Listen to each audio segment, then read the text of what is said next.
बंद है हरिद्वार रे हेबाकु थिबा गंगा स्नान। जून 20 एवं जून 21 रे गंगा दशहरा एवं निर्जला एकादशी अवसर में अनुष्ठित हेबाकु जाउथिबा गंगा स्नान को कोरोना महामारी कारण रद्द कर दिया जाइछि। कोरोना आक्रांतक संख्या ह्रास हेतु भक्त माने बहु संख्यार हरिद्वार को आसुथिबा देखि प्रशासन एभली निष्पत्ति नेइछि। वरिष्ठ पुलिस अधीक्षक डी सेंटिल अबुदाई कृष्णराज एस कहिसंति जे जून 20 एवं 21 रे बाहर राज्यरू भक्त माने हरिद्वार को आसिबा उचित नुहे। राष्ट्रीय मर्यादा सह आज मिल्खा सिंह को अंतिम संस्कार संपन्न होइछि। अंतिम संस्कार समय मिल्खा सिंह को पुओ गोल्फर जीव मिल्खा सिंह और 3 जन झियो उपस्थित थिले।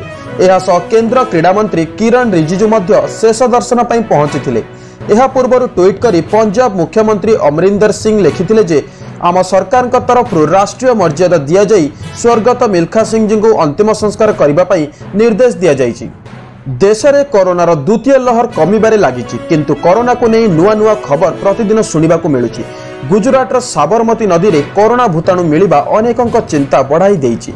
नदीर विभिन्न स्थानरू पानीर नमूना संग्रह करी परीक्षा करा जाइतिला। एथिरे 25% पानी रे कोरोना संक्रमण देखिबाकु मिलिछि। केवल साबरमती नदी नुहे, अहमदाबादर 2टी बड़ पोखरी कांकरिया एवं चंदोल रे मध्य कोरोना भूताणु मिलिछि। पूर्वर गंगा नदी को लागिथिबा जलस्रोत रे कोरोना भूताणु मिलिथिला, तेणु प्राकृतिक जल उत्स रे कोरोना भूताणु मिलिबा चिंता बढ़ाई देइछि। देशर अग्रणी गहना प्रतिष्ठान सेनको गोल्ड एंड डायमंड्स पक्षरु जातीय चैंपियन दाबिका दुती चांद को ब्रांड एम्बेसडर भावे नियुक्ति करा जाइछि। एक वर्चुअल कार्यक्रम रे कंपनी सीईओ शुभंकर सेन ए विषय घोषणा करिसेंति। एही अवसर रे दुती सेनको गोल्ड एंड डायमंड्स रो एवरलाइट गहना संभार लव इज लव कलेक्शन को उन्मोचन करिसेंति। एही हालुका गहना गुडी करे रहिछि सुना और हीरा रे तयारी रिंग, इयर स्टड, चेन एवं पेंडेंट। गहना गुड़िकर दाम 12,000 टंकारु आरंभ होइछि। दिल्लीर मालवीय नगर अंचल में रहुथिबा बाबा का ढाबार मालिक कांता प्रसाद गत गुरुवार राति आत्महत्या उद्यम करिथिबा खबर गतकाली हस्तगत होइथिला। आज तांको अवस्था सुधार आसीछि बोली सुनिबाकु मिलुछि। तेबे समस्ते भाबुछन्ति जे कांता प्रसाद दारिद्र्यर चापा हेतु आत्महत्या उद्यम करिथिले। मात्र जानि रखन्तु जे ताहा एकमात्र कारण नुहे।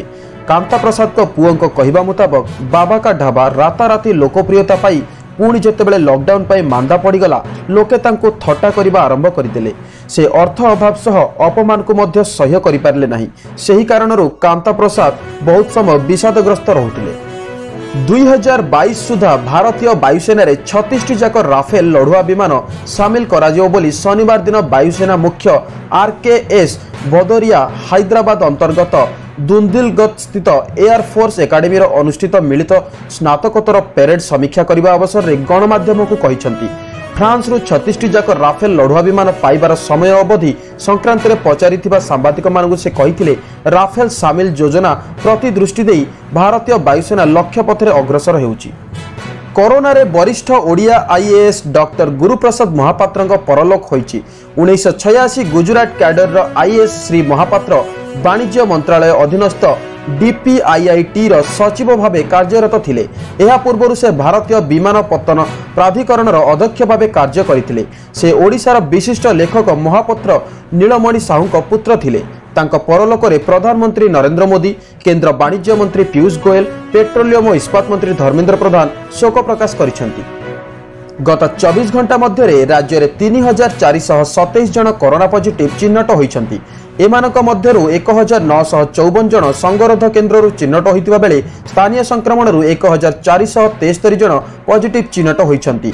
आज खोर्धा जिल्लारु सर्वाधिक 553 जन आक्रांत चिन्हट होइतिबा राज्य सूचना और लोकसंपर्क विभाग पक्षरु तथ्य प्रदान करा जायछि। अन्य पक्षरे राज्य में गत 24 घंटा 42 जन आक्रांत मृत्युवरण करिसेंती। खोर्धा जिल्लारु सर्वाधिक 6 जन आक्रांत मृत्युवरण करिसेंती।